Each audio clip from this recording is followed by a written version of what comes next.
For advertisements, please contact 8125893028. మా mail ID maxtvtelugu@gmail.com. Vamana ద్వాదశి మనకి April నెల 20వ తేదీ 2024 సంవత్సరంలో మనకు వచ్చేటటువంటిది ఈ వామన ద్వాదశి. అయితే సాధారణంగా మనకి ఇది భాద్రపద మాసంలో శుక్లపక్ష ద్వాదశి రోజున వస్తుంది. అయితే మనకి దీనికి వామన అని పేరు వినగానే మనకి వామన అవతారం గుర్తొస్తుంది. శ్రీ మహావిష్ణు యొక్క 5వ అవతారం. అయితే ఆయనకి సంబంధించి కొన్ని పండుగలు ఉన్నాయి మనకి. అందులో ఒకటి ఓనం పండుగ,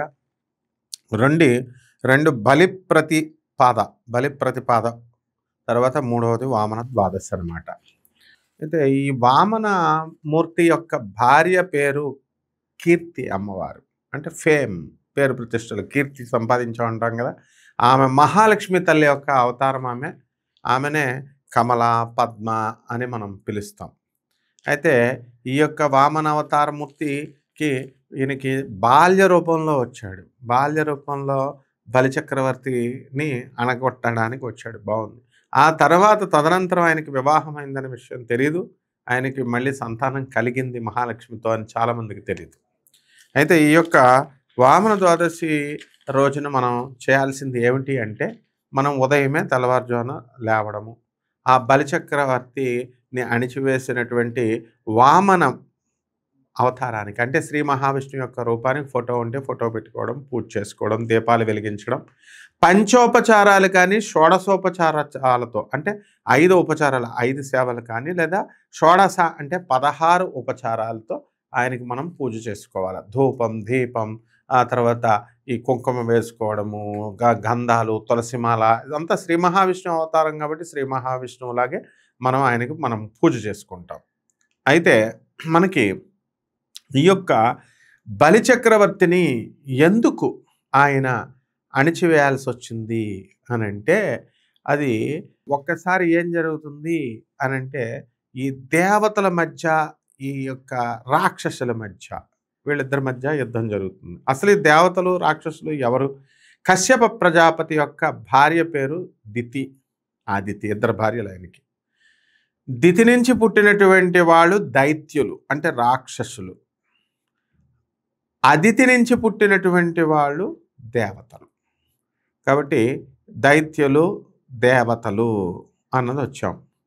తర్వాత మనము ఈ సముద్ర మదనం జరిగింది. ఆ సముద్ర మదనం జరిగిన తర్వాత ఈ కథ అంతా కూడా సముద్ర మదనం చుట్టే తిరిగిన తర్వాత దేవతలు అమృతాన్ని తీసుకున్నారు, చక్కగా బలవంతులు అయిపోయారు, అమృతపానం చేసి అమరులైపోయారు. చేసిన తర్వాత ఈ దేవదానవుల యుద్ధంలో రాక్షసుల సమస్తాన్ని కోల్పోతే బలిచక్రవర్తి యొక్క రాజ్యము పోయింది, ఆయన యొక్క సంపద కూడా పోయింది. అప్పుడు వాళ్ళకు ఒక గురువు గారు ఉన్నారు, దేవతలకు ఒక గురువు గారు ఉన్నారు.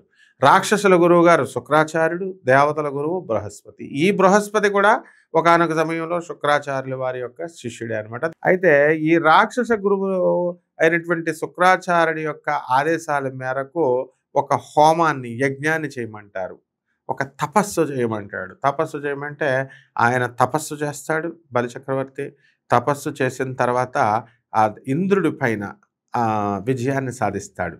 ఇంద్రుడి పైన విజయాన్ని సాధించి పాతాళలోకము, ఇటు స్వర్గలోకము, భూమి ఆయనదే అయిపోయింది. అంటే మొత్తం విశ్వాన్ని జయించాడు. విశ్వాన్ని జయించిన తర్వాత ఈయన దాన ధర్మాల్లో, ఈయనెవరు? ఈ యొక్క ప్రహ్లాదుడు యొక్క మనవడే ఈ బలిచక్రవర్తి. అయితే ఏం జరిగింది? దాన ధర్మాల్లో కర్ణుణ్ణి మించినటువంటి వాడు, అంటే ఎవరు ఏది అడిగితే అది ఇచ్చేసేయడమే అన్నమాట. ఆ విధంగా ఇచ్చేసినప్పుడు ఆయనలో అహంకారం పెరుగుతుంది. అహంకారం పెరిగి ఎప్పుడు కూడా వినయము, విధేయత ఇవన్నీ కూడా ఉండాలి. విష్ణు భక్తి ఆయన చేస్తూ ఉంటాడు. లక్ష్మీదేవి యొక్క ఉపాసకుడు ఆయన. ఓం శ్రీం హ్రీం శ్రీం కమలే కమలాలయే ప్రసీద శ్రీం హ్రీం శ్రీం ఓం మహాలక్ష్మీ నమః అనేటటువంటి మహామంత్రంతో శ్రీ మహాలక్ష్మి వారిని నిత్యం కీర్తించేవాడు. చేసి ఆ స్వామివారి ఆరాధ్య దైవం శ్రీ మహావిష్ణువు కాబట్టి ఆయన దర్శనం కోసం పరితపిస్తూ ఉండేవాడు. మరి ప్రతి మనిషి కూడా ఈ బలిచక్రవర్తి యొక్క మర్దన, అంటే పాతాళానికి తొక్కివేయడం అనేటటువంటి దాని నుంచి మనం నేర్చుకోవాల్సింది ఏంటంటే, శ్రీ మహావిష్ణువు 2 కారణాల వల్ల చేస్తాడు. To bring the balance between the gods and the demons. ఈ రాక్షసుల మధ్య, తర్వాత దేవతల మధ్య బ్యాలెన్స్ తీసుకురావాల.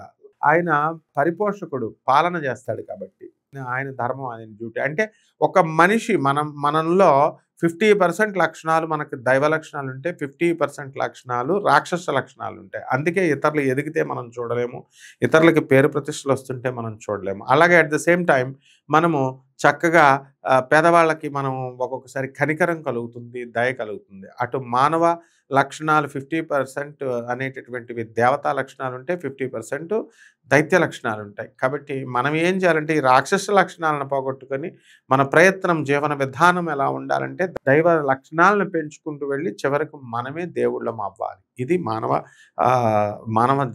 మానవ జాతి ఆవిష్కరణకి మూలం, ధ్యేయం, లక్ష్యం అదనమాట. అది కాకుండా నా పిల్లలు, నా పెళ్ళాము, నా ఇల్లులు, నా కార్లు, నా బంగళాలు అనుకునేటటువంటి వాళ్ళు రాక్షసులుగానే మిగిలిపోతారు. ఇక్కడే మళ్ళీ నెక్స్ట్ జన్మలో ఎత్తుతూ ఇక్కడే నీచమర్త్యాది యోనుల్లోకి విసిరివేయబడతారు వాళ్ళంతా కూడా. కాబట్టి ఈ యొక్క బలి చక్రవర్తికి ఏం జరిగిందండి అంటే ఆయన ఇంద్రుడి పైన చక్కగా జయిస్తాడు. బాగుంది. అంతా అయిపోయిన తర్వాత ఇంద్రుడు రిక్వెస్ట్ చేస్తాడు శ్రీ మహావిష్ణువుని. అయ్యా, మరి మీరు దేవతల రక్షకులు, మీరు మమ్మల్ని రక్షించాలి, ఇలాగా అయింది, మీరు అతన్ని అణిచేయాలా అనంటే ఆ యొక్క బలిచక్రవర్తికి లెసన్ చెప్పడం కోసం శ్రీ మహావిష్ణువు భూమి మీదకి వస్తాడు. ఏమిటి ఆ లెసన్ అంటే, ఈయన ఒక యజ్ఞం చేస్తున్నాడు. యజ్ఞం చేస్తున్నప్పుడు ఆయన ఏమవ్వాలా, ఆయన అహంకారం వచ్చేసింది. ఎవ్వరు వచ్చినా సరే నేను దానం చేస్తున్నాను అని కనబడిన అహంకారం ఉన్నాడు. చాలామంది మనలో కూడా చూడండి దానాలు చేస్తారు. దానం చేసినప్పుడు కుడి చేత్తో చేసినటువంటి దానం ఎడం చేతికి తెలియకూడదు. వీళ్ళు వాళ్ళ భార్యలకే చెప్పకూడదు. ఎడం చేతికే చెప్పకూడదంటే భార్యల పిల్లలకే చెప్పకూడదు. వీళ్ళు మొత్తం పబ్లిసిటీ ఊరంతా చేస్తారు. పబ్లిసిటీ నేను 100 రూపాయలు ఇచ్చాను, వాడికి 100 రూపాయలు ఇచ్చానని ఇచ్చినటువంటి పుణ్యం కూడా పోతుందన్నమాట అలా చెప్పుకోవడం వల్ల. ఈ ప్రజలకు చెప్తే ఏమొస్తుందండి మీకు? ప్రజలు వాళ్ళ ఆశీర్వాదం వల్ల మీరేం అవ్వరు. కాబట్టి మీరు ఒక మంచి ఉద్దేశంతో మీరు దానం చేస్తారు, అది చాలు, ఆ ఫలితం మీకు వస్తుంది. అదే దాని నుంచి మెహర్బానీని ఎప్పుడైతే మీరు ఆశిస్తారో వెంటనే ఆ దాన ఫలితం పోతుంది. కాబట్టి అతనికి నేను దానం శీలుణ్ణి, నేను చాలా నిజాయితీపరుణ్ణి, నేను మహాభక్తివంతుడిని, సాక్షాత్తు శ్రీ మహావిష్ణువు వచ్చినా సరే ఆయన చెయ్యి క్రింద ఉంటే నా చెయ్యి పైన ఉంటుంది అనే విధమైనటువంటి అహంకారం. శుక్రాచార్యుడు చెప్తాడు, ఆ వచ్చినవాడు ఎవడనుకుంటున్నావురా బాబు, రాక్షసాంతకుడైనటువంటి శ్రీ మహావిష్ణువు వచ్చాడు అంటే ఆయనకి దానం అడగడానికి వచ్చాడు, ఆయనకి ఇవ్వకు అని చెప్తాడు శుక్రాచార్యుడు.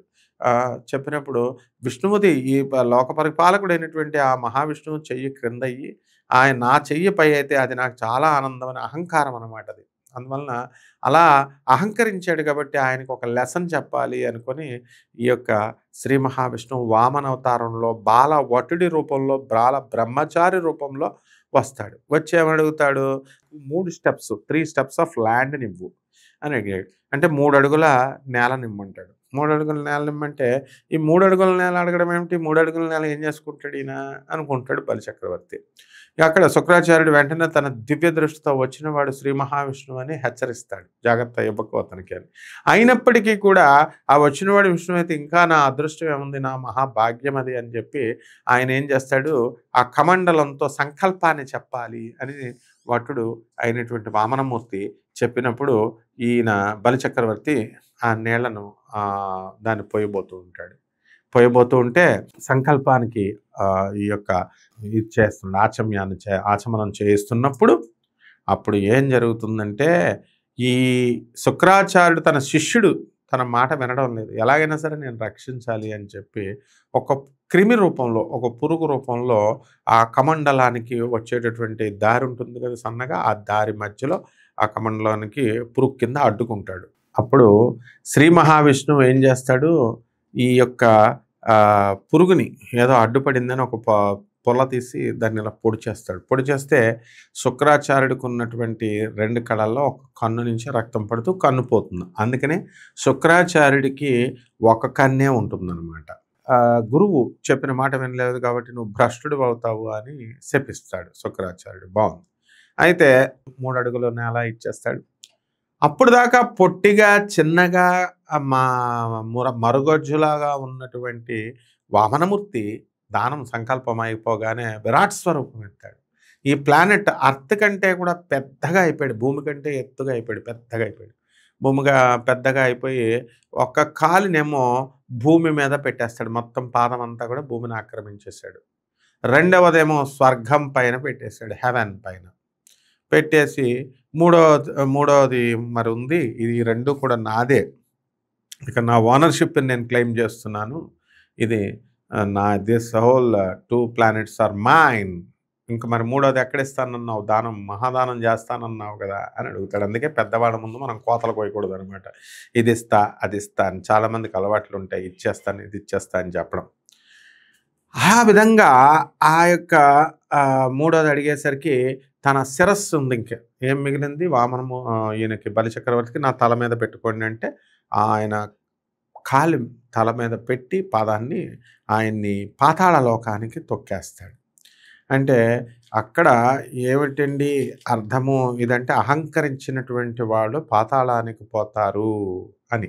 అండ్ ఎందుకు ఈ యొక్క కార్యక్రమం చేశాడంటే to restore the piece between the gods and the demons. రాక్షసుల మధ్య శాంతిని తీసుకురావడానికి, దేవతల మధ్య శాంతిని తీసుకురావడానికి, బ్యాలెన్స్ని తీసుకురావడానికి, పవర్ని బ్యాలెన్స్ చేయడానికి రాక్షసులు దేవత లక్షణాల మధ్య ఈ క్రియ చేశాడు. బాగుంది. చేసిన తర్వాత ఈయన కన్నింగ్ వేలో చేశాడు. కాబట్టి కన్నింగ్గా వరం అడిగి ఆ వరాన్ని చేశాడు. కాబట్టి అపార కృపామయుడు శ్రీ మహావిష్ణువు. కాబట్టి ఆయన ఏం చేశాడు? ఆయన బలిచక్రవర్తి యొక్క భార్య వచ్చి అడుగుతుంది, మరి ఇలా నువ్వు కన్నింగ్ నీ భక్తుడే అయినప్పుడు నువ్వు తొక్కేసావు, ఇది ధర్మమా అని అడిగితే అంతవరకే జనానికి అందరికీ తెలుసు. కానీ ఆయన ఏం చేశాడో తెలుసా? శ్రీ మహావిష్ణువు ఆయన పాతాళ లోకానికి తొక్కేసిన తర్వాత ఆ పాతాళానికి అంతటికీ కూడా రాజుగా, చక్రవర్తిగా బలి చక్రవర్తిని చేశాడు. చేసిన తర్వాత బలి ఒక కోరిక కోరుకుంటాడు. నేను ప్రొద్దునే లేచి నిలవగానే మీ ముఖం నాకు కనబడాలి అని. అందువలన శ్రీ మహావిష్ణువు స్వయంగా తానే గేట్ కీపర్ లాగా, ఒక వాచ్మెన్ లాగా బలి ఆ మన్వంతరం అంతా కూడా, ఆ కల్పం అంతా కూడా ఆయన పరిపాలిస్తే అప్పుడు ఆ మన్వంతరం అంతా కూడా, కల్పమంతా కూడా శ్రీ మహావిష్ణువు నేను అక్కడ గేట్ కీపర్ లాగా ఉంటాను నీ దగ్గర అని చెప్పాడు. అది చూసారా, అంత కరుణామయుడు. సాక్షాత్తు ఈ విశ్వానికి అంతటికీ ప్రభు అయినటువంటి శ్రీ మహావిష్ణువు ఒక గేట్ మ్యాన్గా ఉండడం ఏమిటి? ఆ తర్వాత ఆయనలో ఉన్నటువంటి అహంకారం మనిషిని పతనం చేస్తుంది. కాబట్టి బలిచక్రవర్తి శాశ్వతంగా పతనమై అతనికి మోక్షం లేకుండా ఉంటుంది. కాబట్టి శ్రీ మహావిష్ణువు తన భక్తుడిని ఎప్పుడు కూడా భ్రష్టత్వం చెందనివ్వడు. అందుకనే ఆ పతనమయ్యేటటువంటి అహంకారం కారణమైనటువంటి అహంకారాన్ని తొలగిస్తే తన భక్తుడు సురక్షితంగా పునీతుడై ఉంటాడు అన్న ఉద్దేశంతోనే వామనమూర్తి అవతారంలో వచ్చి ఈ స్వామివారి లీల చేస్తారు. అయితే ఇక్కడ ఆ రోజున మనము ఏం చేయాలండి అనంటే ఒక మంత్రాన్ని మనం జపించాలి. ఓం త్రివిక్రమాయ విద్మహే విశ్వరూపాయ ధీమహి తన్నో వామన ప్రచోదయాత్. ఓం త్రివిక్రమాయ విద్మహే విశ్వరూపాయ చ ధీమహి తన్నో వామన ప్రచోదయాత్. ఇది వామన గాయత్రి మంత్రము. ఈ మంత్రాన్ని ఎవరైనా చదువుకోవచ్చు. బ్రాహ్మణులు మాత్రమే చేయాలని ఏం లేదు. శూద్రులైనా, బ్రాహ్మణులు, వైశ్య, క్షత్రియులు అందరూ కూడా చదువుకోవచ్చు. అది చేసిన తర్వాత స్వామివారిని విష్ణు సహస్రాలు చదవచ్చు. ఆ రోజు చక్కగా ఇతర ఫంక్షన్స్ అన్నీ కూడా చేయొచ్చు.